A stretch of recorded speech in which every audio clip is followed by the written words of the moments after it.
given the announcement that I'm sure you're all familiar with, I just want to say thank you to my colleagues at Titusville.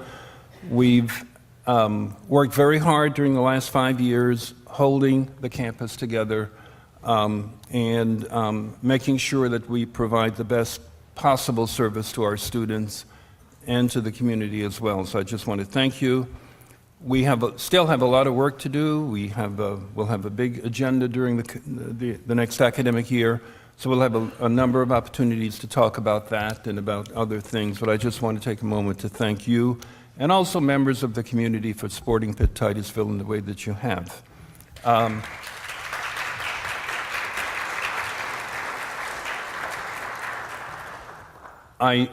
This morning, it's going to be an opportunity for us to listen to you, and I want to give a warm welcome to Provost Patricia Beeson and Professor and Vice Provost now, Larry Fike. And I want to thank the Provost and the Chancellor for the time that they have been spending here at the Titusville campus, sorting through a number of possible options for the future of the campus. I want to thank Dr. Fike for his work, very diligent work, meeting with a number of different constituents to develop the report that he has. And so it's my pleasure to turn this over now to the Provost, who will explain the process that's been in place over the last quite a number of weeks. And she will then explain what this morning is all about. So, Dr. Beeson. Thank you, Livingston. And thanks to everyone for showing up. I really appreciate the number of you who've come today, but also the people who've been engaged over the last several months in helping us to think about the future of the Titusville campus and the direction forward. Just as a little background, last October at the meeting of the Board of Trustees and the Academic Affairs and Libraries Committee, after presenting data on the enrollments of all of our campuses, I was asked to explore options for the Titusville campus and to report back to that committee on those options. So since that time, we've engaged a task force on this campus of faculty and staff to help us think through some of those options. We've been working with the advisory board for the campus, which is made up of people from the community. We've also been reaching out, Dr. Fike in particular, to members of the business community here, to potential employers, to the state legislature. Both the Chancellor and I have been talking with a number of the representatives from this area. We also have been talking with potential partners, other educational institutions and training institutions, to get their assessment of the potential in this region for what we could be doing to help better meet the educational needs of this community. We also have been talking with our colleagues down in Pittsburgh and a number of the academic programs, particularly in the health sciences, to get their sense of the potential for health science majors here. And we've talked with, as I said, a number of potential employers, and in particular UPMC, which is our partner in many of the health sciences areas, both regionally and in Pittsburgh at their headquarters. The result of those conversations that we've had is this options paper that's been posted on our website, and we've tried to make circulated quite broadly. We'd like this to be a very transparent process where we hear from the community their opinions, your opinions on the options that are put forward. I do want to be clear that those options are really stylized models of potential directions that we might go. And they're based on a number of assumptions, and so they really should be thought of more as giving us an indication of potential directions and the impact of those directions in terms of magnitude rather than specific outcomes that might happen. What we'd like to do today is to gather more comments. We've already heard from, I think, over 60 people have written in their comments to us. We'd like to gather more comments today, get your thoughts about the different directions that we've outlined for the campus. Once we have that input, we're going to revise the document that's already been circulated before we present it to the board. So that document will be posted on our website, the final version, in the next week or so, and it'll be sent to the members of our board. On June 30th, I'll be discussing those options with the Academic Affairs and Libraries Committee of our Board of Trustees, and I do not expect and would be quite surprised if any action was taken. In fact, I know there will be no action taken at that point. What we do anticipate is that following that discussion, we'll be asked to pursue in more detail some of the options that are outlined there, or possibly others, and we'll be doing that over the subsequent months. I expect that if any action or decision is taken, it won't be until the fall at the earliest. So after the meeting of the board, we will be communicating back to this community what the outcome of that discussion was, to keep everybody informed, and again, hopefully to continue to engage everyone here in helping us think through the best path forward for the campus. When we're evaluating these options for the campus, we're really looking at three things. First is the ability of an option to meet the educational and training needs of the community. Second, consistency with the mission of the University of Pittsburgh. And third, the financial viability of any of the options. For those of you who've read through the report, you'll see that those are the three things that we're consistently looking at, and those are the three things that the board will be discussing when they look at the report. So to emphasize again what Livingston said, we're here really to listen. We're not here to provide any answers. Those answers are going to have to come from the Board of Trustees in their discussion. And what we want to do is be sure that we bring back the feelings of the community and those most engaged with the campus to the board so that we have an informed discussion. To that end, we're recording this meeting today, and all of your comments will be recorded. So we ask that you do state your name and your affiliation or relationship with the university or the community so that we can appropriately attribute that information. The members of the board will have access to all the comments that were made, and we'll also be providing them a summary of all the comments received, not just here, but the ones that were received online. So with that, I am going to thank first everybody again in the community who helped us really understand the opportunities that we see here in Titusville. I want to thank Dr. Livingston for the work that he's been doing, and thank Dr. Fike for the work that he's been doing up here, helping us to really get a better sense of the needs in the community and the opportunities. So with that, I'm going to turn it over to Dr. Fike, who's going to help moderate. Thanks, Patty. So the way we'd like to work this is, as the provost said, we'll take comments from the group, and Tammy Carr and David Fitz over here have microphones that they'll give to you. You put up your hand and you can make the comment. In order to get everyone in, I'd like to try to keep things to a couple of minutes per comment.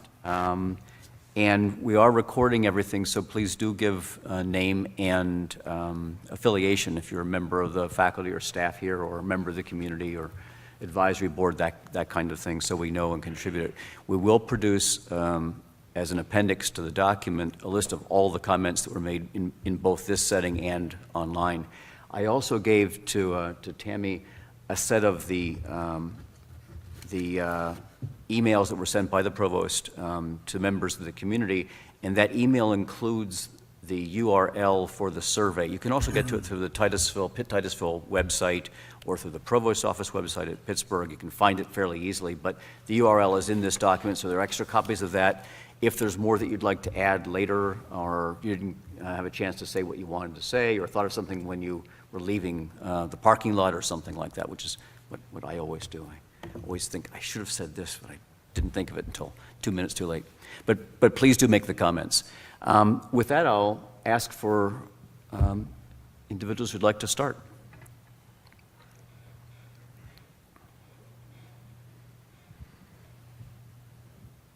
My name is John Bunce. I'm a student here for the PTA program. I would just like to say, for school advertisement and marketing, it's very low. If you go to the if you go to the website for Pitt Titusville, it doesn't say anything about the nursing program, but for the past 2 years, it's my understanding that we have had a 100% graduating rate. But that's not on the website anywhere. That's not in newspapers. There's not a billboard or anything. And I believe that if we marketed that, advertised that, we would get more students other than just your local students or just from Pittsburgh, rather than the 3 or 4% that we get from Meadville, Guys Mills, just little areas like that. I just think if we try to advance the marketing more, we would have a better, I'm so sorry, better opportunity to try and find more students. Thank you. Thank you.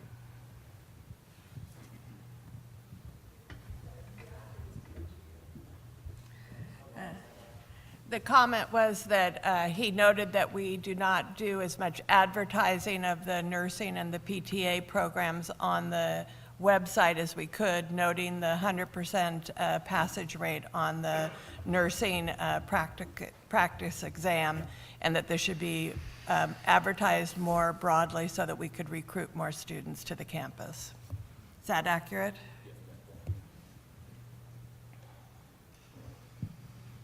Good morning, welcome. morning, My name's Marianne. Katyn. Can you hear me okay? Is it not? Speak louder? How about that? My name's Katyn. I'm on the faculty here. I just finished my 30th year. I wrote my comment down because I didn't want to forget it. I support option 3 as being probably the best option for UPT and for the university, including keeping open the dormitories, because that means we can recruit from a large enough area instead of a local declining population in the 11-county area, which I don't think would give us the yield that we need to keep going. I can't believe that there are not 500 to 800 or maybe 1,000 students across the state of Pennsylvania who would not willingly come here. But we also need to have the right mix of programs.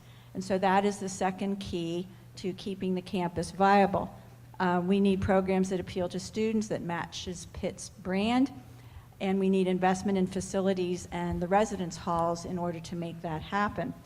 My second reason for supporting option 3 is when Pitt owns and operates the campus itself, we can control the quality of the programs and the quality of the instruction, which may not be possible with a partnership.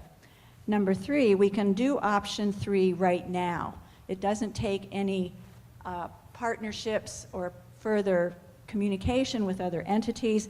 Options 4 and 5 involves partners which may or may not be there for the long run or whose own stability may be questionable. So I think option 3 is probably our best bet. Thank you very much. Thank you, Marianne.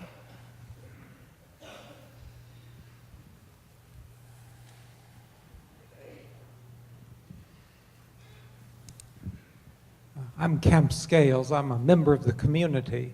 One question I have that may or may not be directly related to what's presented in your proposal is, do you know what level of debt that students completing the programs here or going on to the main campus are coming out with? I mean, obviously one of the competing options for students is to do online courses that are considerably less expensive. So it seems to me, a major drawback to recruiting students is if they realize that at the end of the day, they're basically indentured servants that are going to be working for most of their life paying off their debts.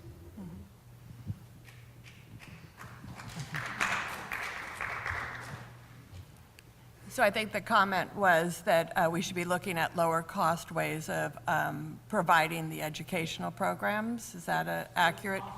Yeah. Thank you. Ken, right? Kat, thank you.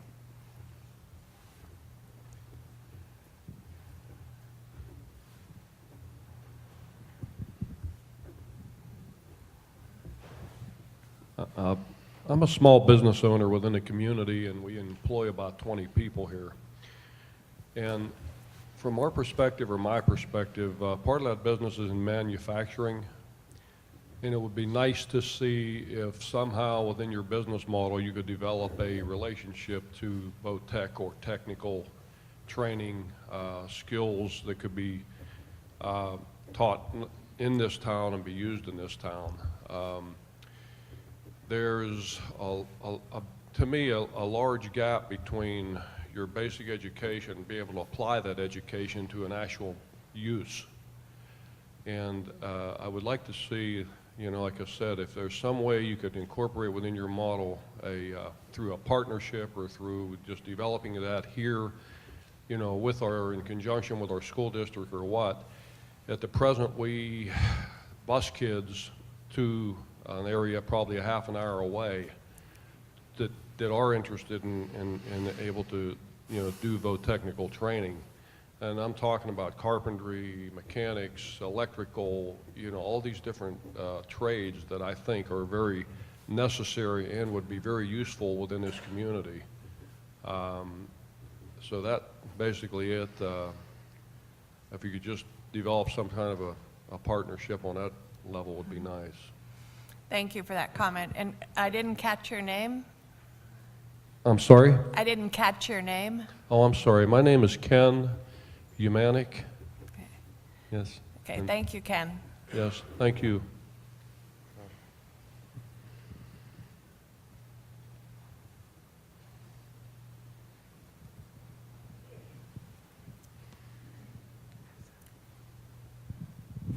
Good morning. Loud enough? Okay. My name is Meredith Kenyon. I'm on the faculty here. This will be my 7th year I'm into now. My comment is just two things to bring to your attention that over the last 5 years that I've watched things kind of unfold here. In 2012, right, was when you came and we kind of reduced things here and realigned with Bradford.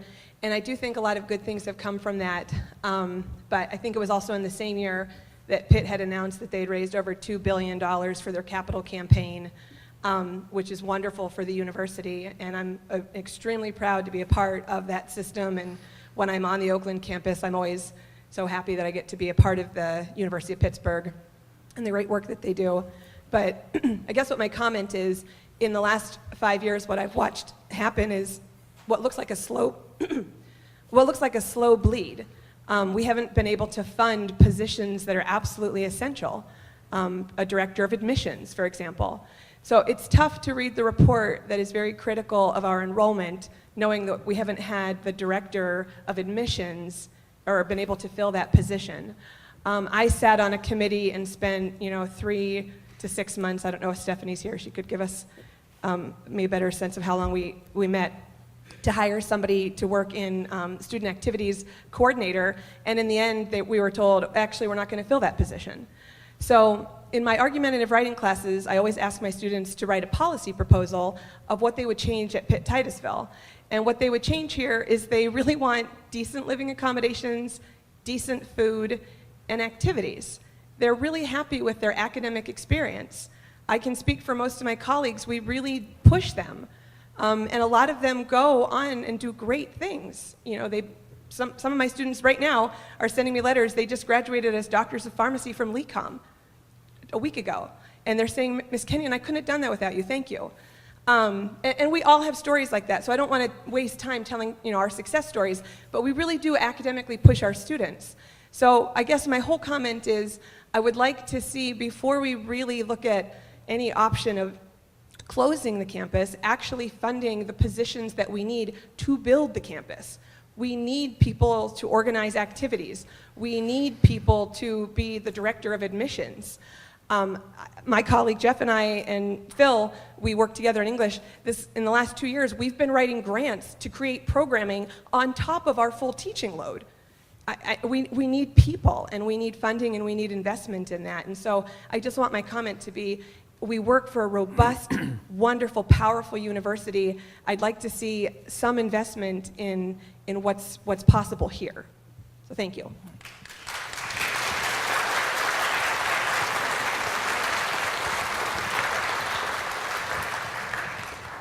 Thank you, Meredith. Hi, my name is Leah Carter. I'm a community member, and I'm also the parent of a graduate of this campus and of Maine. And so when I read through your draft, I looked at it through the eyes of our experience with my daughter attending here and then transferring to Maine, and I'd like to share some of those observations, if I may. UPT students in the Pitt system, from our experience, appear to be considered second-class citizens. And I'll give you a couple examples of our experience and why I say that. There were credits that my daughter received here at this campus that when she transferred to Maine were not accepted by Maine campus. There was a serious lack of support when she transferred from here to Maine. And one example is in housing. You have students going from this campus down to Maine campus. They cannot get into the dormitory system at all. There's no way for them to enter into that system, at least at that time. So you've got a student going from here down there who knows no one, who has no option but to get into an apartment setting, doesn't even necessarily know the area, and is isolated from becoming a part of Maine campus because of that, and I think that's a serious issue. And then they're viewed academically from this campus when they go to Maine. In her case anyway, they're viewed academically inferior, and the example is there were scholarships that she received when she was here at this campus. When she went to Maine, she inquired about scholarships that she may be able to apply for when she was at Maine. And when they learned that she was coming from Pitt Titusville, they said, oh, well, you're never going to get this. So there were scholarships available in her major, but she was discouraged from applying because she was transferring in from Pitt Titusville, so she obviously wasn't smart enough to get these scholarships, was the implication that she got. So it was less than satisfying experience, and if we're going to be a feeder school or feeder campus into Maine, I would think that maybe working on and improving the experience for the students when they transfer down to Maine would be a big bonus, because the students talk, you know, and she shared her experiences with others who maybe didn't come here because it was so difficult when she transferred down to Maine. Some of the other observations that I made was my understanding is we lost a lot of our certificate programs and some of our sports and other activities during some of these transitions in the past several years. And I think that when you take away resources that help draw students here, that's going to impact on your enrollment. And kind of echoing what Meredith said, that we need the resources to draw the students here. Also, looking at the two-year programs that have been brought in, some of them are fine, except they're not necessarily generating employable people when they come out. An example is, a two-year major for psychology or history is wonderful, but I'm not sure the job market has a lot to offer those students when they leave here with their associate degree. The community invested a lot into this campus. I mean, you see community members' names on buildings. Penny Auditorium that we're standing in, the McKinney Commons, a lot of community support, and then not just the big donors. You go out and walk around and you'll see the names of people who donated for trees and benches. So the community has a lot invested in this campus. And nowadays, it appears from my involvement with other organizations in the community that to get to use the facilities on campus requires, running the gamut of a lot of red tape. And it's more and more difficult to get to use the facilities, and the community, I think that's unfortunate, because the community, like I said, has invested a lot in and would like to make use of the facilities too. Each time there's a realignment, I think it decreases the public's confidence in the campus, and I think it affects your enrollment. When you hear the rumors that it's going to close, it affects whether students are interested in attending here, because they're not sure if it's going to be open or if they're going to be able to complete their degree because of the rumors. So each time there's another realignment, I think it impacts negatively, both in the community and with your enrollment. And I think there's sometimes a lack of confidence that's developed, because it appears that the management staff here at our campus, somehow it can't be trusted that everything has to go through Bradford, like maybe we're not smart enough to run our own campus and we have to get approval for everything. And I think that is a negative impact. And perhaps that's due to some of the empty positions that are here at Pitt. I don't know. I think that both Pitt, Maine, and our community need to invest and reinvest in this campus. I think that you've got some culture shock that goes on. When my daughter was here, a lot of her friends and students in her classes were from urban areas. Well, that's a big culture shock. You come from an urban area to Titusville, and that's going to take some major adjusting. And I think that both the Pitt campus, Pitt Titusville campus, and our community need to work together more to help acclimate those students to the culture of a rural community that they are now in, and give them more to do, and help with extracurricular activities, and a rejuvenation of our town gown committee, I think would really be a very positive thing to help.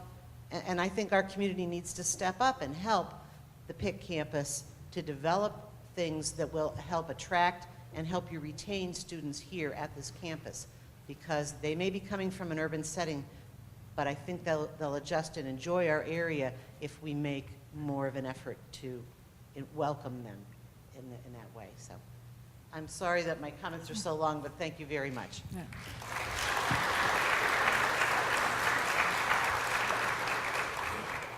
Thank you, Lee.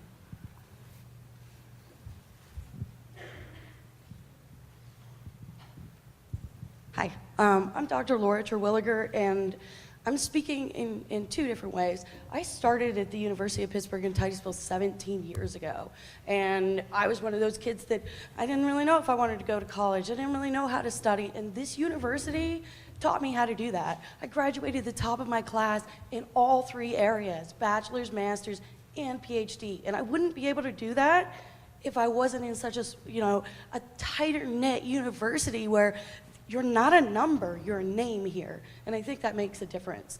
Also, I am the head of the psychology department here, and I just wanted to make a comment.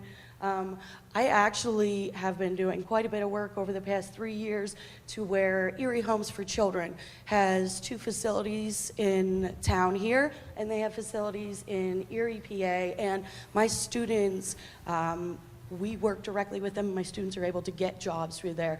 85% of my students that graduate from here, I keep in contact with all of them because I'm a very invested advisor and professor, and they all have jobs, okay? So anything, a master's degree, a bachelor's degree, just an associate's of psychology can take you anywhere. We are with people all the time. So this school brings in students who maybe they didn't think that they had a chance to grow and become the professionals they want to, but it is because of this school and the faculty and the staff, as well as the support from the community, that makes differences for people like me.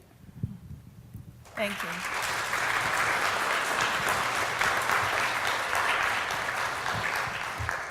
Thank you. I'm Scott Anderson. I'm a member of the community. I'm a graduate of the Pitt School of Engineering. I did not graduate at the top of my class.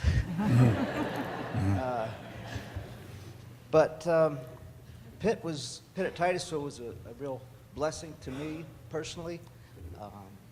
And I know a lot of members of my extended family, friends, and acquaintances that really benefited from Pitt at Titusville. So I think it's a real asset to the community. My wife and I have raised a family here in Titusville, and our son is a businessman here in town, and we would really like to see Titusville thrive. And so that's why we came here today. We want to just give our support to Pitt.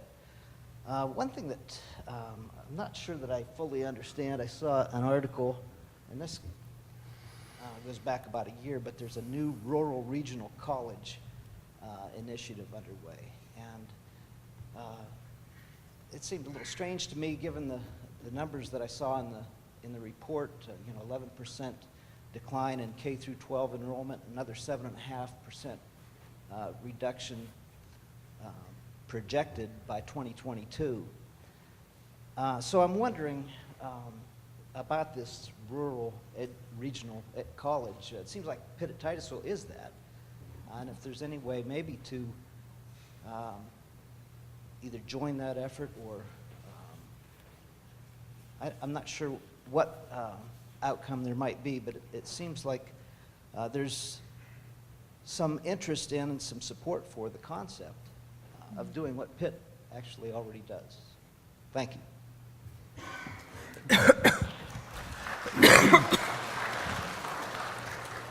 Thank you, Scott. I know I promised not to say anything and just listen, but I did want to say that we have been in conversations with the Rural Regional College as well as others. Hello, I'm Richard Mulcahy. Can you hear me? Yep. I'm Richard Mulcahy.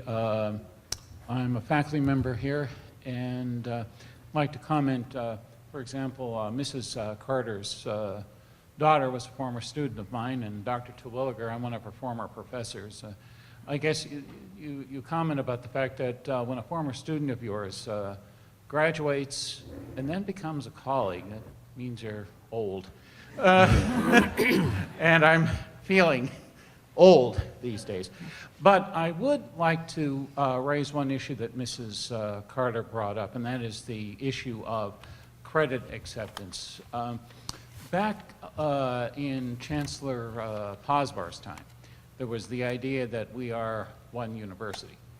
And I'm invested in the whole idea that we are one university. Now, I realize that the relationship of the 5 campuses across the university is essentially an autonomous one, and that credit acceptance is sort of a local issue. But if we could have a more uniform policy across the 5 campuses with regard to credit acceptance, I would think that that would be a great help. In my own experience with the issue of credit acceptance, the problem that you run into is that you, let's say, do a series of classes a particular way. For example, Russia, history of Russia, which is what one of the things I used to teach up here. You have Imperial Russia, and then you had the Soviet period. All right.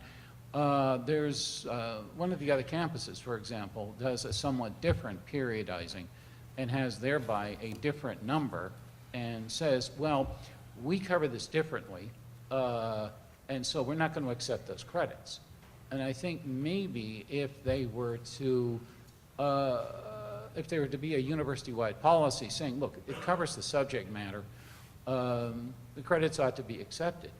Because what it did, when we were sending people to relocate, it would add to their time.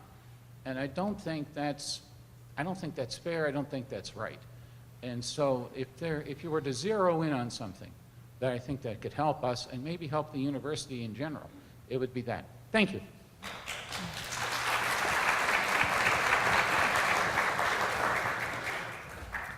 Thank you, Richard. Hi, my name is Evelyn Kerr, and I'm a community member. I'm also a nursing supervisor at Titusville Hospital. I'm a graduate of the nursing program here. And, Can you speak up just a little bit? Okay. Thanks.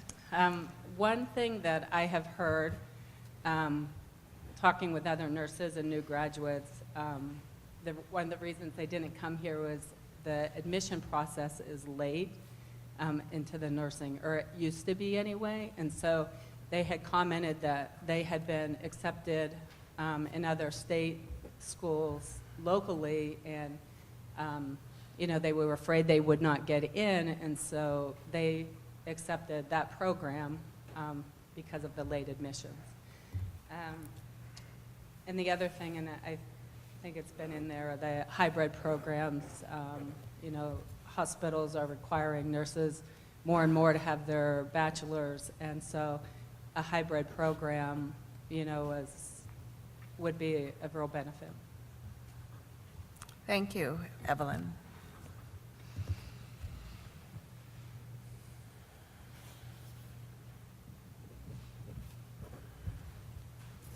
I wanted to follow up on, I'm Betty Meier. I wanted to follow up on what Dr. Mulcahy was saying as far as articulation in credits, but acceptance of credits at main campus from here.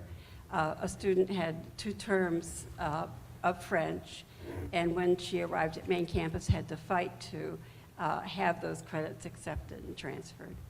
And it was a long drawn-out process to get it accomplished. It was accomplished, but that's something that we should look at. Yeah. Thank you, Betty. It's back here, David.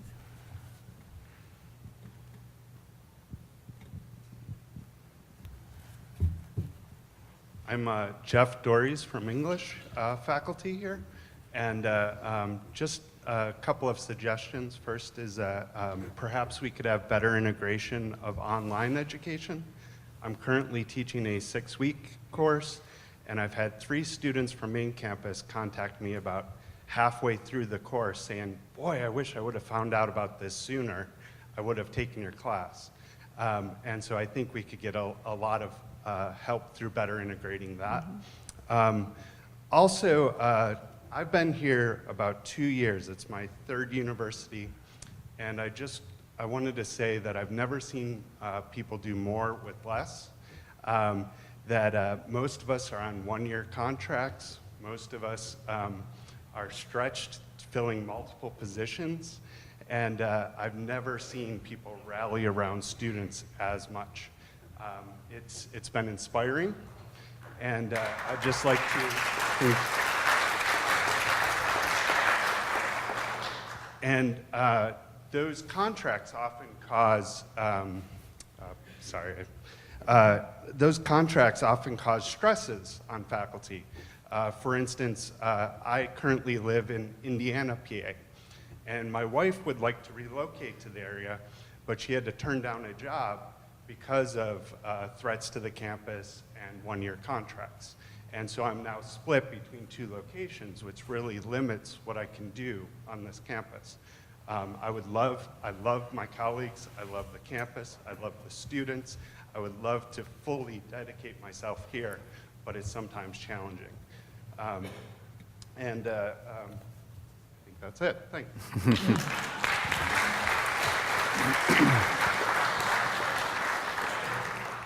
Thank you, Jeff.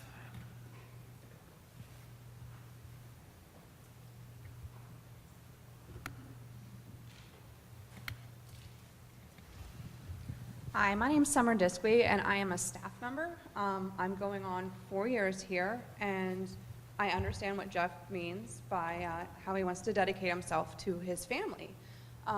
Because we all do multiple jobs on campus, and I think it's pretty interesting that we all want to dedicate ourselves to the campus, but I look around and I see how many students that are here that have transferred to other campuses, who have graduated.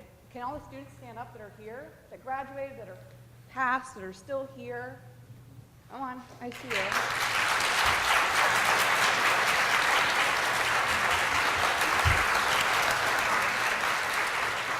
I mean, they came out to support us, to save this campus, and I think that's pretty special. Thank you, Summer.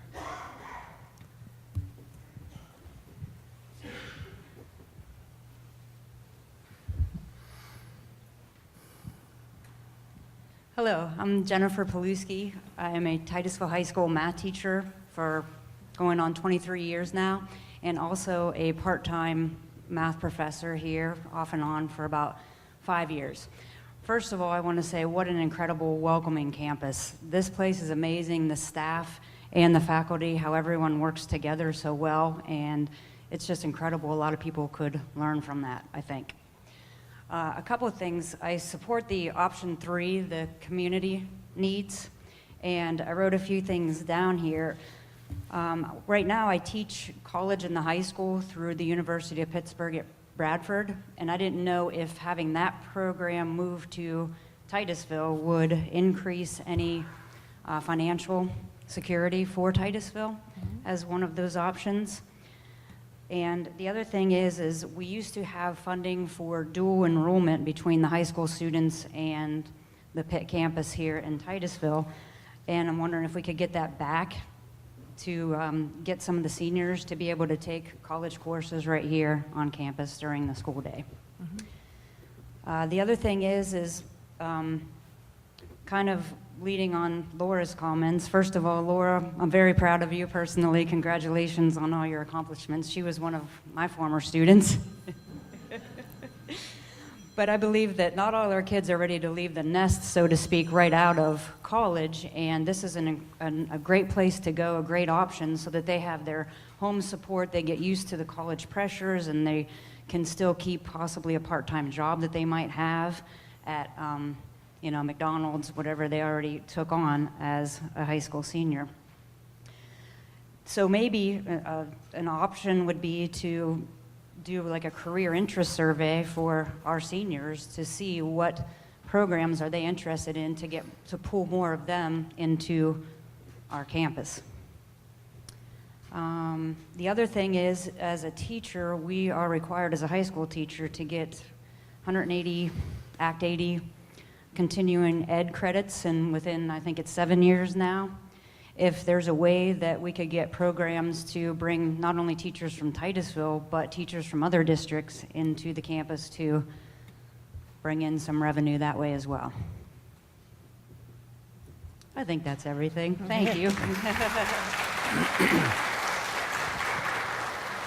Thank you, Jennifer.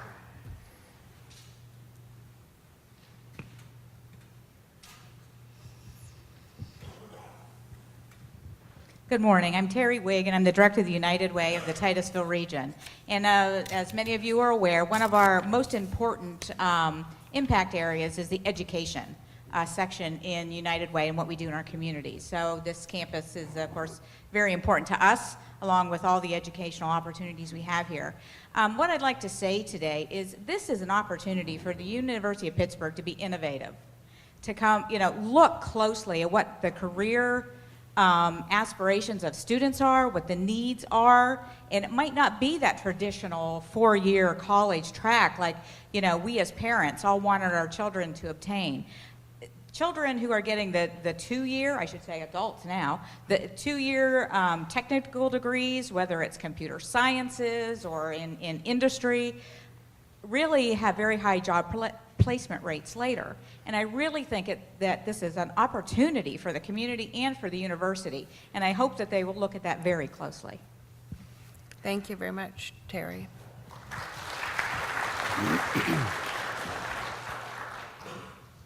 Hi, I'm Penny Helbold. I am a community member currently, but I graduated here a couple years ago with an associate's degree.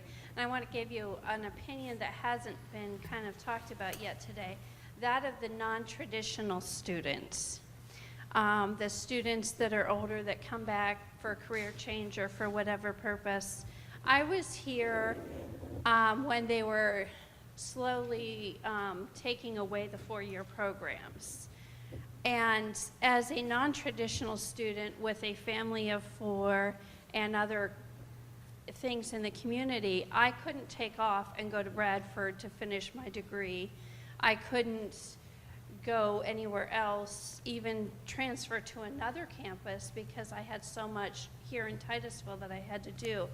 So I'm kind of left hanging. I don't have that bachelor's degree that I need to get a job in so many areas. I'm in the human services field, and even trying to get into like women's services and things like that, they require bachelor's degrees, and I can't do that because you got rid of the programs.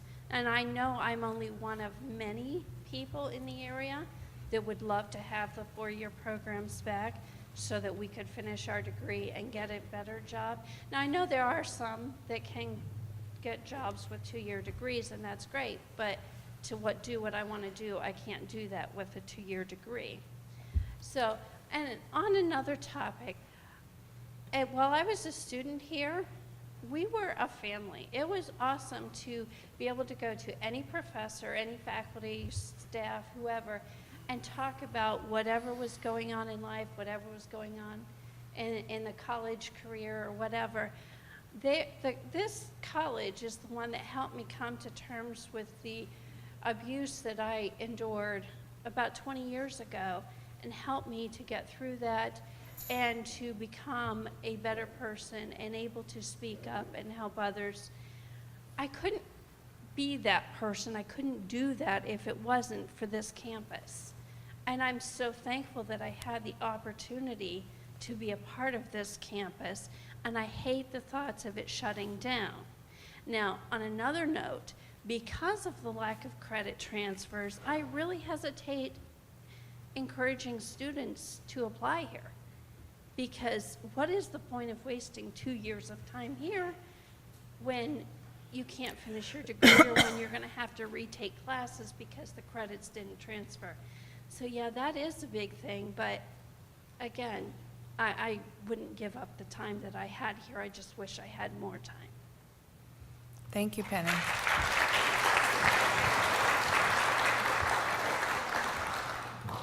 Good morning. I'm Lance Hummer, and I'm the Executive Director of the Keystone Community Education Council. I want to follow on with what some of the other people have talked about, especially what Terry said. And that is that the one thing that we haven't talked about yet is there's a revolution, an educational revolution occurring in this country. It's occurring here in Titusville. It's occurring across the state. Across the country, there are fewer and fewer people that are going on for a liberal arts degree. And there are reasons for that. And one of the biggest reasons is that it goes back to manufacturing. There are really, really good jobs that take a certificate, that take some kind of a certification, that take an associate's. And where are we doing that? When you talk about not partnering, and I heard some of the faculty say that they really were concerned about partnering with other institutions, I think that with what's happening, that's what you have to do. And I'm going to give you an example of what's been happening up here in the Northwest, and many people are not aware of it. And it's in your backyard. You have the Community College of Allegheny County, who has been willing to come up and go to our career and technical centers and provide certificate programs. An example of what has just occurred in the last 6 months is there was a welding technology program that took place down at the Venango campus, and it was in the evenings, and the people who participated in that got 18 college credits. They got their AWS certifications. We had a local foundation that paid for 4 high school seniors to participate in that, and that was pretty exceptional because those 4 seniors went to school all day long, went to class for 4 hours a night, 4 days a week, for 4 months, graduated with a lot of certifications. A couple of them are going on to post-secondary, which is wonderful. But they got the college credit. They graduated with 18 college credits and all these certifications, which prepared them for the work, the manufacturing industry. That's an area that we need to really be looking at, and that's the short term. Maybe it's a certificate, maybe it's an associate's, and what can we do? One of the other things, there's a couple of other people in the audience that are part of what's called the Northwest Pennsylvania Oil and Gas Hub Task Force. And that's a group from across the whole region that has come together to look at what is the potential for this region with the petrochemical industry. There's a lot of emphasis on the Allegheny area, the Beaver area because of the cracker plant, but where are the majority of our plastic companies? Here in the Northwest. And what it comes down to is we really need to look at partnering maybe with other educational institutions to do some of those programs that would help with our manufacturers, that would get those skills that they need to have that kind of a technical approach to education. I think that we miss out if we continue to look at, we got to have people go through liberal arts programs. And I agree when they say that what can you get, what kind of a job can you get with a 2-year, there's one of the programs in the rural regional college is an associate's in general studies. Tell me, what kind of a job are you going to get with an associate's in general studies? You go and you get the technical training, you get those certifications, and these young people are making far more than somebody who's gotten a liberal arts degree. And we know that. That's all the statistics are out there. And so what I'm saying is, because it is such a kind of educational revolution, maybe Titusville needs to set the example of what can we do to really make this viable and make it benefit our regional community, especially with what's going on with the petrochemical industry and what the build-out will be. We're doing a number of programs to try to illustrate that, but in August we're going to have a regional event.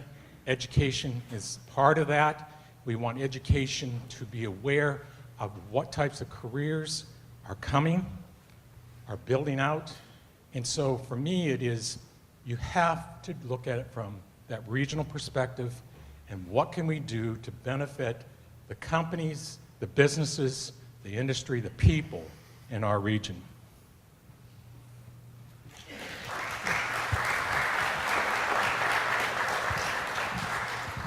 Thank you, Lance. I'm Tom Copper. I live here in Titusville. I was scrolling down your report that you had. And I came across in the beginning here, it said that the Pennsylvania State System Higher. Could you speak up just a little bit? Education. Thank you. Is that better? Thank you. All right. From the fall of 2010 to 2016, the enrollment was down 12%. University of Pittsburgh went down 12%. And Penn State campuses went down 15%. And however, from 2005 to 2015, throughout the K-12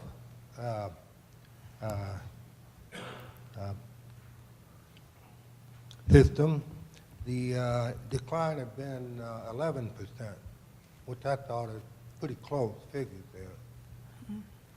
And I'm just curious as to why this happened. Your family's problem, kids dropping out of college, high school, or the families moving away.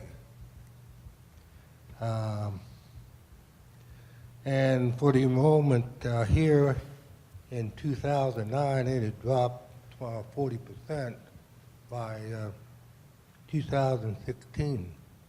And just take note of the economy, how it had gone down, and especially here in Pennsylvania.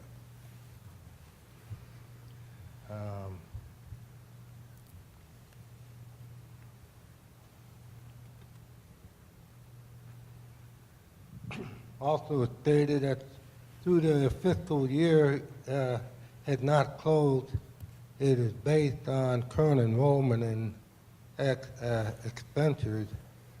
We will see increased overall cost due to salary increases. Why the salary still going up?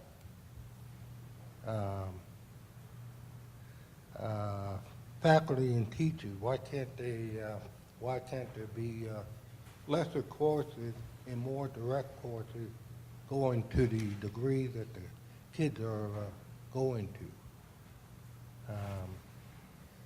We have a hospital over here that had problems. They had to merge with some other one to keep going, and now there's a one floor that completely not used.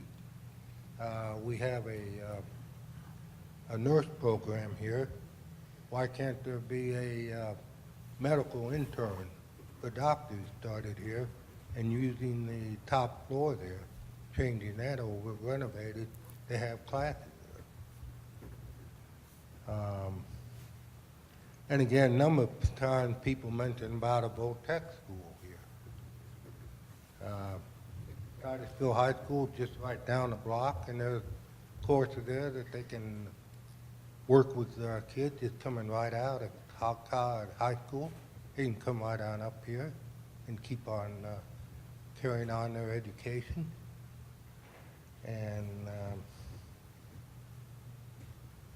one thing too is back in the 70s, I noticed when I started talking with people,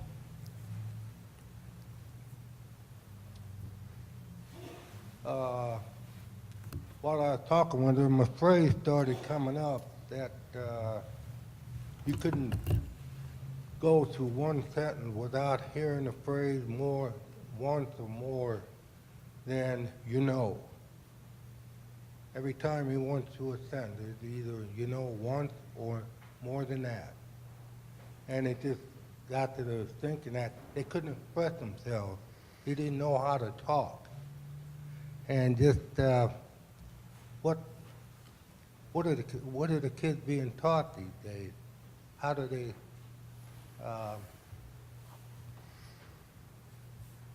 they just don't seem to be able to relate to one another, especially kids today in colleges today, right now.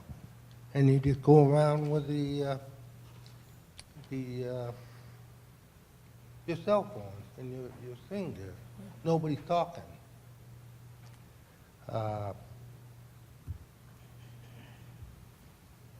I just love to see the college overall, and it's not necessarily here, but I'd like to see them get back to the basics of their math, reading, and writing, and drop and narrow the liberal arts courses. I think the colleges are leading our younger generation with stuff that is non-productive and not allowing our students to find a better purpose in life. And I would definitely like not to see that here in this college. Thank you.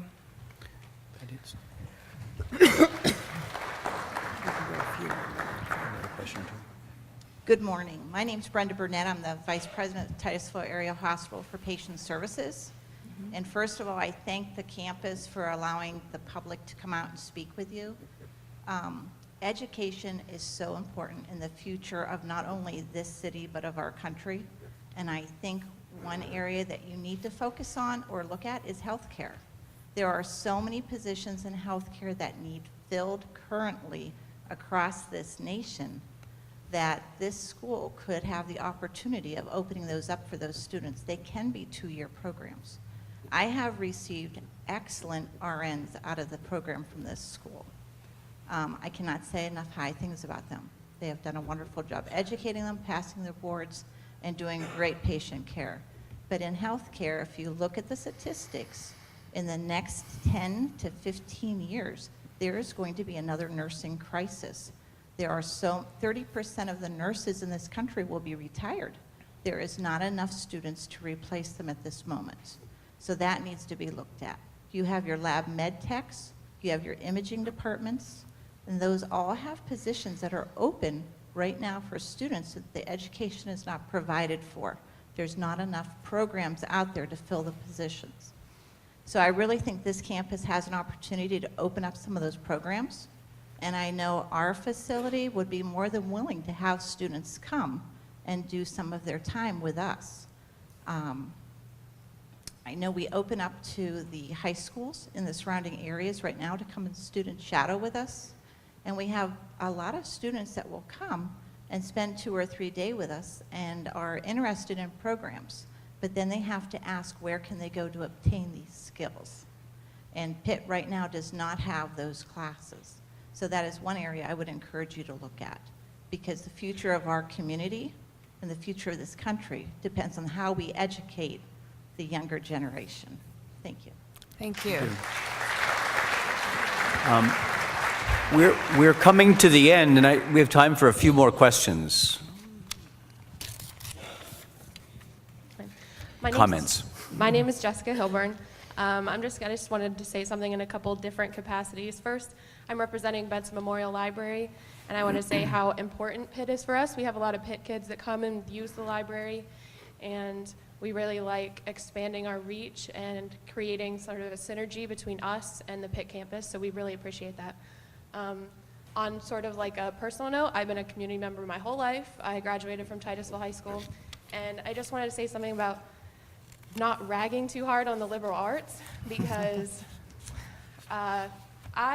when I was looking at school, Pitt Titusville wasn't really an option for me because I wanted to be in the liberal arts. So I got my bachelor's degrees at Mercyhurst, I got my master's degree at Edinburgh, and when I came out of school, I had 3 job offers, and I was in the liberal arts. And I chose, I chose to come back to Titusville to make my life and to accept a job because I want to live here and I want to be here. And while I agree with a lot of people that have spoken that with Pitt Titusville, it probably needs to be more of like a health sciences thing. There's a lot of jobs in that area, and that would be really great to have. I don't think we should sell the liberal arts short, because it's really important to have those skills as well. We don't need to just have jobs, we need to be good people. And I just think that's important. I just want to say that.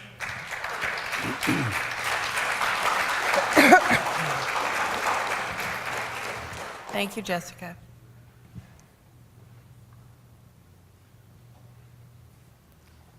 Hi, my name is Donna Apple. I actually work 2 jobs, both for the same corporate group, but one's in manufacturing and one is in food service. We own a restaurant and a manufacturing company. Kemp Scales at the onset made a very, very interesting point about the cost of education, and that is prohibitive for a lot of families in a rural area. Folks can't afford it. They don't want to put their kids into a situation where they become economic slaves for the next 20 years to pay off student loans. However, the other side of that coin is not everyone is quote-unquote college material. That doesn't mean they're not bright, talented, energetic, able, capable. But they're not going to sit through a 4-year college, take all the courses that are required to get a bachelor's degree, but they can become productive people if they have the ability to go to a school and not just get the trades. I hear a lot of people talking about, well, we need a vo-tech type environment, we need a 4-year college type environment. What we need is a wraparound. A kid coming out of college with even a master's in business administration can't go out there and necessarily do a job, perform work. You have kids that are very, very mechanical, and especially in this area, they had to keep up the family car, they had to fix the barn when it was falling down. Those kids can become plumbers and carpenters and electricians. They can only, however, if they go to vo-tech, come out and go to work punching somebody else's time card because they don't know how to market their business. They don't know how to run the office. They don't know how to file their taxes. So you need that business end of it too. There's no reason you can't provide a wraparound where you have kids in the trades, going to a trade school, possibly at the industrial park, at a VOTEC-like setting and coming to Pitt to pick up on a less, without sounding terrible, on a less intellectual level. You don't want the kids to feel overwhelmed. If they're going into the trades, it's probably because they don't like bookwork, they don't like paperwork, they don't want to deal with it, but it has to be made clear you have to. But make it less onerous, make it less imposing.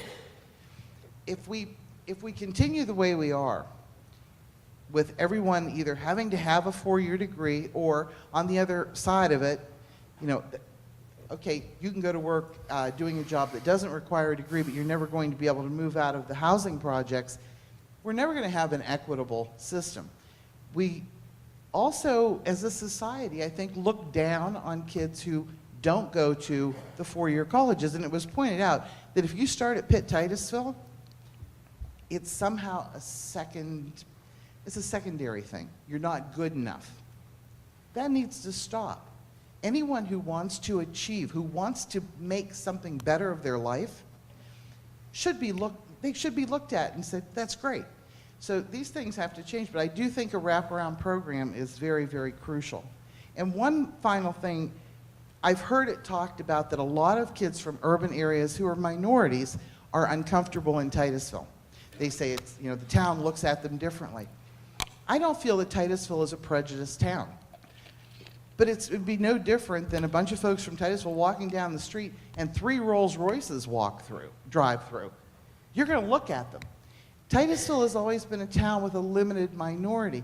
It's not that we don't welcome these kids, it's just that we see them and go, oh wow, they look different than us.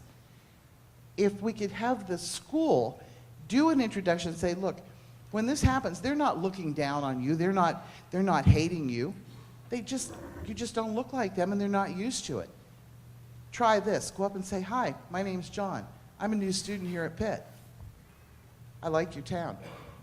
Help them to integrate into the town, and I think we can. Because folks don't dislike minorities in Titusville, and that was just a comment that had been made. Thank you. Thank you, Donna. 2 more?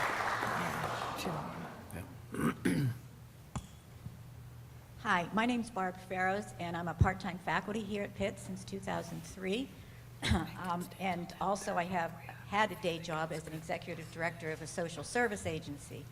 And because of my involvement here at Pitt, I was able to hire both nursing and human service associate's degrees at our agency. And since I retired 2 years ago, I'm teaching more here. But what I wanted to say also to the businesses, because of the quality of the students that I hired here from Pitt, our agency was more than willing to invest in helping them further their education through financial resources. And so I think, you know, it's a two-way street here that, you know, for Pitt to do its job, but also the community to invest in further education of our graduates.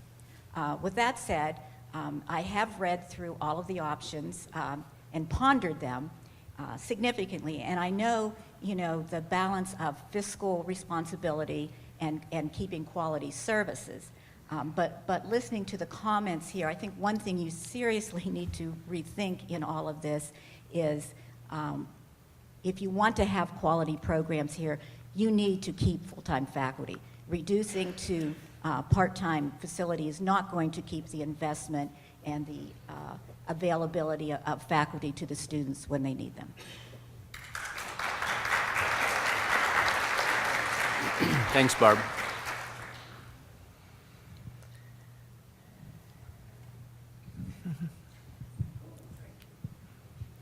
I wasn't planning on talking. In fact, I was told, why don't you listen, Nuke? And I do. I listen a lot. But I have a real history to this campus and Bradford. My dad spent most of his life working at the University of Pittsburgh at Bradford. My oldest son is a graduate of the University of Bradford, but not without coming through Titusville. He is fairly successful. He loves it. He loves his job in Bradford. He lives in Bradford. My youngest is headed to the University of Pittsburgh at Bradford, but not without going through Titusville. He said in 8th grade, Dad and Mom, I'm going to Pitt Titusville, and I'm going to go 2 years, and I'm going to become a teacher. That's his dream. He's not there yet. He wants to be an elementary school teacher with an emphasis in art and special ed, and David's going to do it. He had better grades here at UPT than Daddy, which makes me more proud than I can think of. And I want to thank the faculty that I think I've met for the first time. You know, you meet them briefly, but the faculty that spoke today had my youngest son. My youngest son was so excited about coming to UPT and getting his degree, or, 2 years. Then he's headed to Bradford. I just think it is the best move that he's made. I have 4 older brothers. Yes, they went down to Center County to that other small university for 1 year, 2 years maybe. Then they went out in the workforce. Then Dad says, come home to Bradford. Their degrees are from the University of Pittsburgh at Bradford by way of that other small school down in Center County. And, but what I find very, very important is it's the University of Pittsburgh at Titusville and Bradford that shaped our family in a very positive manner. My one brother is now retired as a dean of students at a little college in Virginia.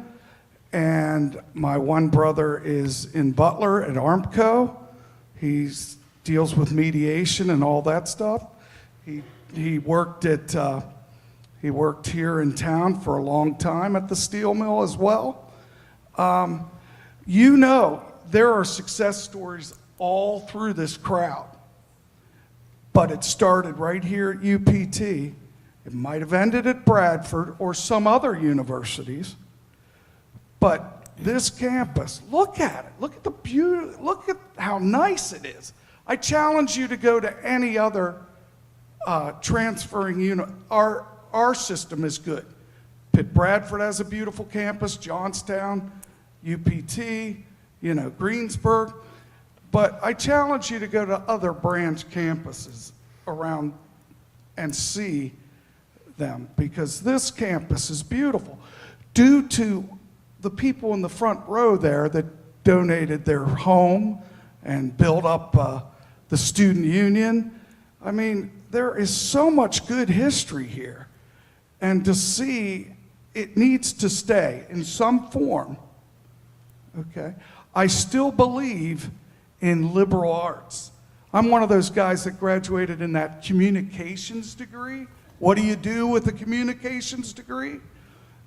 Jerry Lazaro had a poster of what do you do with a communications degree, and it had all these jobs. I've been working for 32 years at First Presbyterian Church in Titusville, and I'm going to retire if they let me there. That's remained to be seen. But it all started because of Pitt Titusville. And I know I'm emotional, and you want to have some answers here to continuing ed. I still say keep the liberal arts too, because the liberal arts impacted me, and so did the staff. The staff, I don't think there's a staff member, well, there is a staff member alive, but I don't think there's a faculty member still alive that had me. So, but at any rate, I just wanted to say that this campus is so important to this community and beyond. So important. And I have my youngest son headed up to Bradford, following his grandfather, his uncles, and his brother, and his sister. His sister started here. So I just want you to know how important it is, and now I'll be quiet. Thank you. Maybe one more comment. Excuse me. Oh, sorry, we have a comment here, sorry. My name is Cricket Wenzel Tracy, and I work in the admissions office. I've been employed here for 30 years now, and the university provides wonderful, gainful employment for several of us in the community, and I would hate to see what that would do if we all lost our jobs. So I thank you for exploring options for the university other than closing us. Through working here in the admissions office, we get calls all the time for online courses, for programs in healthcare. So I think it's really important for us to be successful in the future to expand our programs as you're suggesting. Two of our most popular programs are nursing and physical therapist assistant, which were added several years ago. We did enhance our associate degrees, back in 2012. And those are nice opportunities for our students here pursuing bachelor's degrees because they can pick up an associate degree on the way, which is nice if they're not able to finish right away or just to have a short-term goal. But I do feel we need to expand our programs. I was fortunate to have the opportunity to take classes here while I've worked here and had the opportunity to get my bachelor's degree. Then we've done away with that program. Being a single mother at the time, working a full-time and a part-time job, I would have never had that opportunity if Pitt didn't offer that. So I would love to see us go back to that. Pitt talks about what its mission is. In my eyes, it's to educate, whether that's in manufacturing or liberal arts. And I know there's some hesitation moving into other areas than what we're used to, but I think that's going to be important for our future.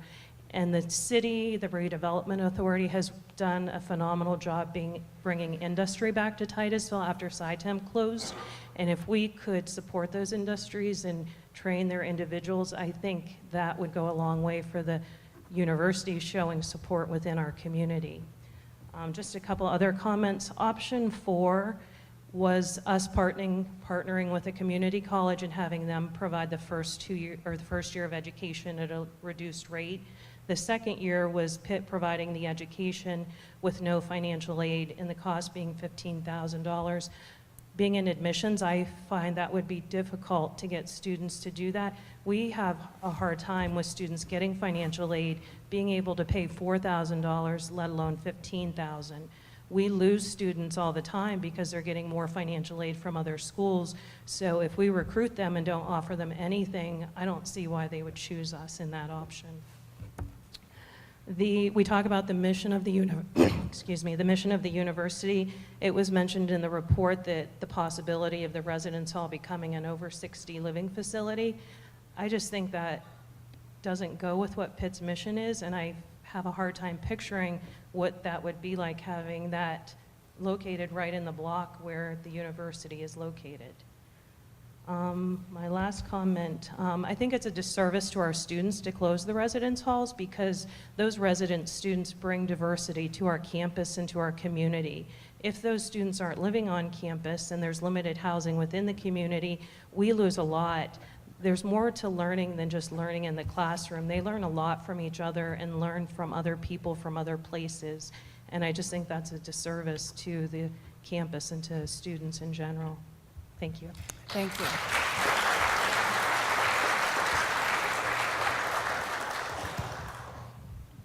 Thank you. My name's Joe Roddy. I'm a community member, and I graduated from that other small campus down in Center County, so I'm sure my comment only counts for like a quarter or so, but I'll give it anyway. In the executive summary, and as mentioned at the beginning, the options in the analysis were assessed using 3 criteria: how well it meets the region's educational and training needs, whether it is financially sustainable, and whether it is consistent with the University of Pittsburgh mission. However, my concern is that the options were created based on their financial sustainability. And on page 10, under the assessment of option 1, it indicates under the consistency with Pitt's mission, it says, as the only 2-year campus is an outlier even among the regionals. If I were doing an analysis of what to do with a campus, I think that I would go with a much broader range before I begin narrowing my options. And I think it would have been nice to see an option where the university put money into the campus and try and grow it possibly into a 4-year campus so that it is not an outlier among the regionals. Anecdotally, as a graduate of the Titusville High School, as someone who knew what he wanted to go into and knew he did not want to go to Pittsburgh or transfer from one school to another, Pitt Titusville was completely off my list of options. So thank you very much for your consideration. Thank you.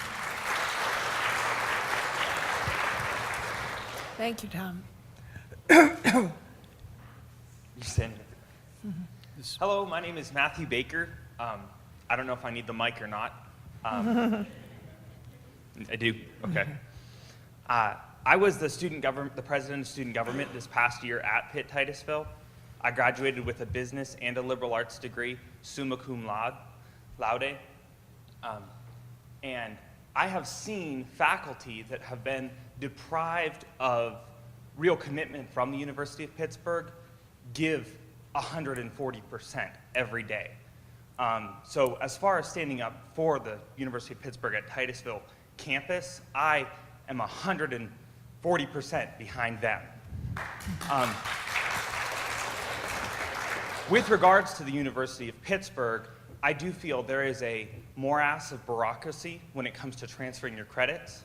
I had to contact the business school all throughout from the beginning of my freshman year to be able to try to complete my degree, which I started here in dual degree in liberal arts and business. At the end of that whole process, they were unwilling to even discuss scholarship opportunities or to access the packet that's given to the students that start at the University of Pittsburgh Katz Business School. And I'm an exceptional student. I have been offered, right now I'm in a bidding war with 2 other universities that are fighting for my enrollment this fall. And I wouldn't mention this except for that it goes to prove a point. The University of Pittsburgh at Bradford is actually offering me significant scholarship to go there as part of the agreement between Pitt, Titusville, and Bradford. Pitt, Maine was unwilling to offer me any sort of significant scholarship. But Houghton College in upstate New York just emailed me after I declined admission and said I would not be able to go there because I'm going to be completing my degree in 3 years instead of 4.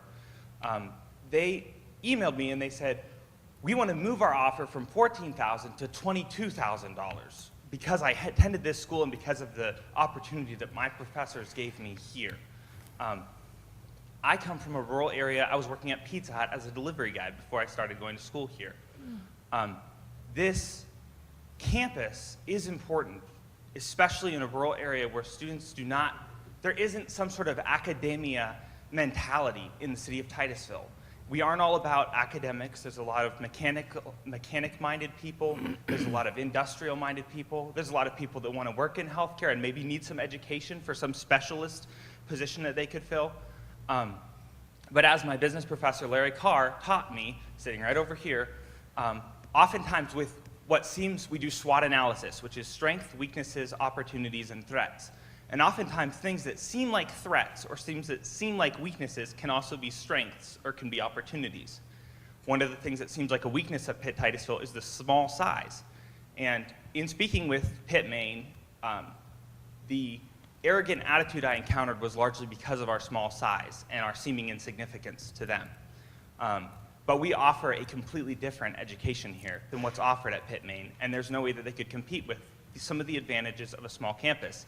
And there are the students, although maybe it's 400 students that would attend here and graduate from here, those are 400 students that the University of Pittsburgh would never have any other way because no student from the community in Titusville was going to go there, and the students that are optioned here weren't able to get into the program at Pitt, Maine anyways.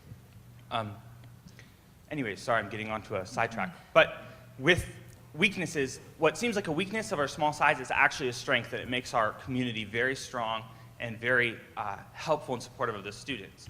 What seems like a threat, which is kind of the changing economy and the changing needs of students, actually is an opportunity. And with many of these specific programs that can give students skills, I believe that the university could continue.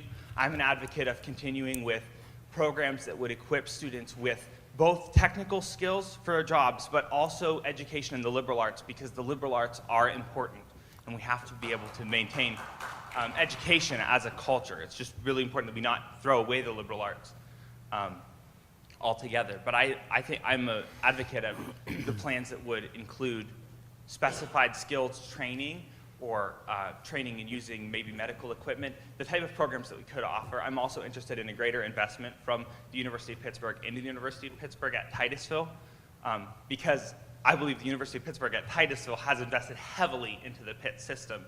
The faculty, the staff, they work harder than any other group of people that I know. And I believe that it would be fitting for the University of Pittsburgh to give back to them and to reinvest here. This is not a place that's failing due to some lack of hard work or a lack of, it's failing because of a change in economic situation. And it's failing because of something that's happening universally. And so because it's a universal threat that's coming to the University of Pittsburgh, that means it's also a universal opportunity, and that other universities and other regional campuses are facing the same dilemma. So it's something that we ought to capitalize on, and not something that we ought to discard or give up in the face of a difficult situation. All of that to say, my mom always used to tell me, I was homeschooled, and my mom always used to tell me, if I'm talking, you should be taking notes. And so I was watching you guys as they were speaking, and I was noticing when you were taking notes and when you weren't, because that's something I learned from debate. You learn when people are paying attention and when they're not. And so I was really interested. Remind them we're recording it. So I was really interested when I noticed that there was many times that you didn't appear to be taking notes, but then there were times that you were.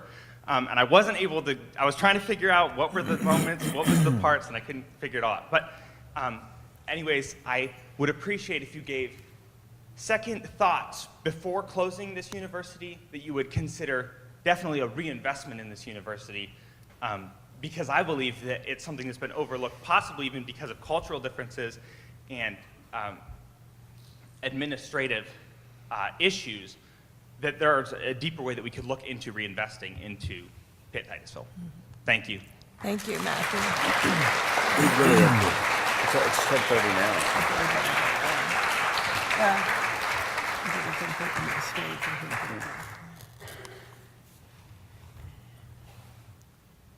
I'd like to just, I think that, did anyone else want to say anything? I just wanted to say, in terms of Pitt's mission, we haven't, cricket and one of the person that's here at the end had mentioned it. We really do, I have it on my phone and I can pull it out. The mission is to educate the citizens of Pennsylvania. If you walk into the Jefferson Memorial in Washington, D.C., Thomas Jefferson says the most important thing for a democracy is an educated citizenry. That is what we are doing. It doesn't look like it looks like in Pittsburgh. Pittsburgh has flags all over it saying, University of Pittsburgh, educating Pennsylvania. We are that part, as is Bradford, Johnson, and Greensburg. The regional campuses really help to carry out that part of the mission. The mission is complex, it's 5 bullet points. We're not helping graduate students, and we're not bringing in research money from the government, but we are educating Pennsylvania. And right now, an education and informed citizenry in our democracy is essential.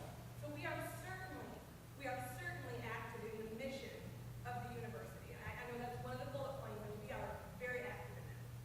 Thank you, Meredith.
Thank you.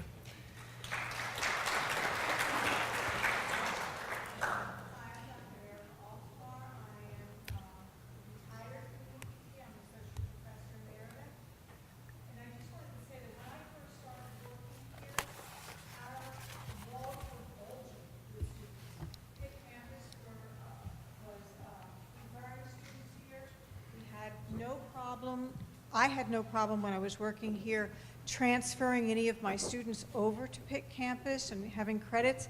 It seemed as though the main campus was truly investing in us at that time, and that was, again, 2000, 17 years ago.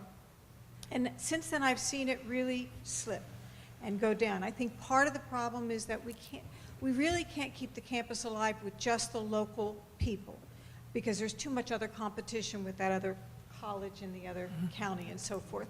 But we need to pull in from the more urban areas and a wider area around here. I do want to also make a comment to reiterate not just the reinvestment that's needed in this campus from Maine, but also the liberal arts program. Both my sons attended here after attending other colleges, and one in particular, my youngest, was in the honor program at Drexel and doing very well. And my other son was at Maine campus, and he was kind of disappointed that at Drexel he was just getting primarily technical sort of knowledge in the maths and the sciences. He wanted a more liberal program. So we told him that if he wanted to transfer to Maine, he had to come here first, because we weren't going to finish paying for his apartment in Drexel for the rest of the semester. So he came here first. Both of my children who came here transferred here and then transferred to Maine, graduated with honors, graduated beautifully there, did well. However, I do know that in recent years, there has been more and more of Maine campus looking down their noses of the students here. And I wanted to also say that when I first came here, most of my students wanted to transfer to Maine campus. And since I've retired, and the attachment with Bradford, I'm sure, has been wonderful. However, some of the courses, one course in particular that I taught was learning and motivation, including a lab that's required at Maine campus and not required at Bradford. So they took the lab out of that particular program, and now those students would have to retake that course if they went to Maine campus. So again, several comments. One is we do need to apply to a variety of people and area rather than just regional and local area. We also need to keep the liberal arts as well as expanding the other programs. And we need to get more reinvestment from Maine campus to this campus, because that's when our walls were bulging with students. I had large classes. So there was a fourth comment, but I can't remember it right now. Thank you so much. Thank you. Yes, that's it. Okay. One more comment over here. Did I see your hand up? My name is Ron Shaw. Former public school administrator and longtime mathematics teacher, and longtime member of the Venango campus, so Clarendon University Advisory Committee. And during the years prior to my coming here, I didn't know much about the University of Pittsburgh at Titusville, because all the advertising and marketing that I was aware of on behalf of the University of Pittsburgh at Titusville was paling by comparison to what I was seeing at Venango College, at Mercyhurst, at Clarendon University, Penn State University, Pitt, Maine, and so forth. I've often pondered, as I've driven almost every corridor in the entrance to the Titusville community, why it is that every billboard is complete with, "Why aren't you attending Mercyhurst University?" I think that I was ever so glad they had the opportunity 9 years ago to come here to be part of this amazing faculty and academic community. I then found out about the special institution that this is and what it has to offer. It's a game changer. It's a life changer. I've seen young people leave here and matriculate to all kinds of positions or opportunities that at one time in their lives they never imagined. So I think that whether it be option 3, option 4, or option 5, none of them can have an eventual success unless we really boast a little bit about what we have. I think our marketing committee up here probably does as best they can with the dollars that they have. But when I sit in my living room in Oil City, Pennsylvania, and I hear about how wonderful it would be for the students of this geographic area to go to the University of Pittsburgh at Johnstown, not Titusville, at Johnstown, I wonder about where's the equity of it all in terms of the marketing of all the regional campuses.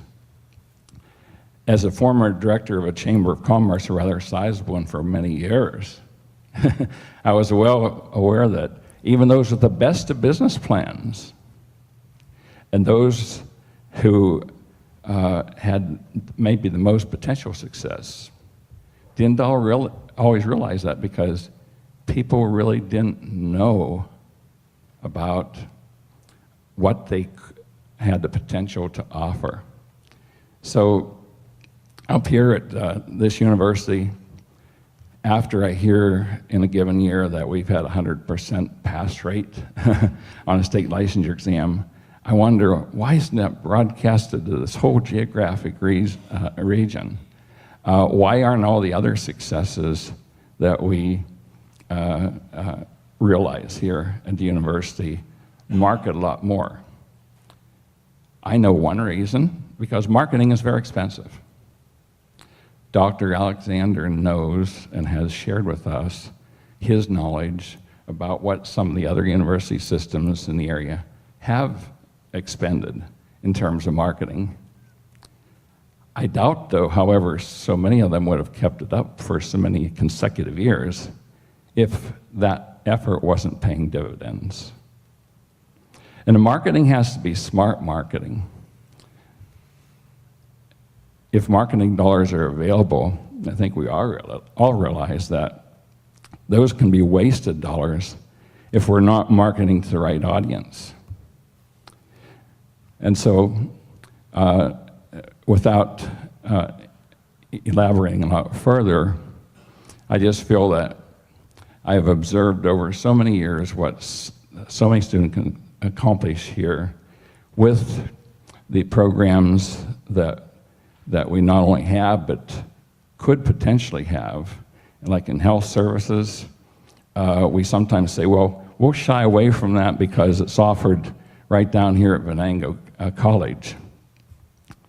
I don't necessarily think we should shy away from a program just because it's offered 20 miles south, and I was part of that executive board for so many years, because so many students that I interact with here who are completers of programs don't find it feasible to necessarily travel long distances in order to pursue an educational opportunity. A lot of them have families, 3, 4, 5 children. They're vested there in the communities. They have homes here. To them, Bradford may as well be 1,000 miles away. They may entertain thoughts of going there, but for some of them, the relocation or the travel is just not a possibility. And when I looked at the mapping of where all the competitors lie in terms of those trying to attract students in Western Pennsylvania, and you look at that scatter plot, uniquely enough, we're kind of like an epicenter of all that. Yes, 20 miles to our south, we have Venango College. We have other ones that are nearby. But I think we have a unique opportunity if the programming continues to keep the best to what we have and builds new programs along the lines of some that I saw suggested, especially that capitalize on our flagship programs. I think that if we surround those programs with other programs and reach out more to our community in terms of not only help us come up with more programming, but also investing in the community. I don't know how long it's been since University of Pittsburgh Titusville has really had a capital campaign. How can you have a capital campaign in the last 5 or 6 years if we don't know what the future holds? I always, as Chamber of Commerce director, felt, wow, people must hate to get a call from me because he's asking for money again. But we need to do that. We need to go out and ask our folks up here to continue to invest. But people don't really invest until they know that there's something in it for them, and this there's a future that results in something positive as a result of their investment. As a community member, once a year, I was asked to go to Venango campus and sit down one-on-one with the academic dean and with the representative of our University Advisory Council to ask me how I thought they were doing, what suggestions I had, and also, what are you willing to give? And I thought, well, because that was pretty special treatment, I'm willing to give. Now, I couldn't give like a lot of people could give, but the Advisory Council felt that they had a purpose. They were connected. We had quarterly meetings. There was always opportunity for those people to go out and help get money from the community. So they were energized. So the long and short of what I've said this morning is that I really love this campus. I think that it has just so much more to offer this whole region than what it does. And I think that all of us appreciate what Pitt, Maine has been doing in terms of continuing to operate this campus when it appears that it's at a loss and you've had to make investments for safety-related kinds of things around the campus, and that's recognized and appreciated. But I think also other kinds of investments need to be made that market what we have and that we remain competitive in that arena. And while I have other thoughts, I think I've shared quite enough. So I thank you. Thank you.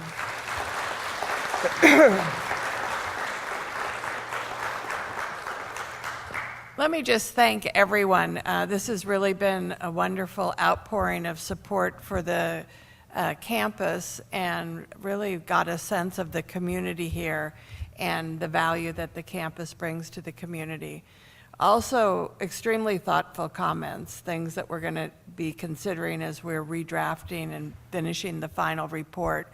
A lot of good ideas, a lot of, as I said, thoughtful comments about the role that the campus plays and the aspects of that that you would like to see continue as support of the community and the campus as we move forward. So thank you very much. As I said, after the meeting of the board and the Academic Affairs and Libraries Committee has their discussion, we'll be getting back to you about where we're going over the next several months. But again, as I said, there's going to be no decision at the board meeting in June. It's really just a discussion-only meeting to try to sharpen our focus a little and see if we can't flesh out some of these options and hopefully come up with a decision or a direction more definitively in the fall. So thank you very much for joining us.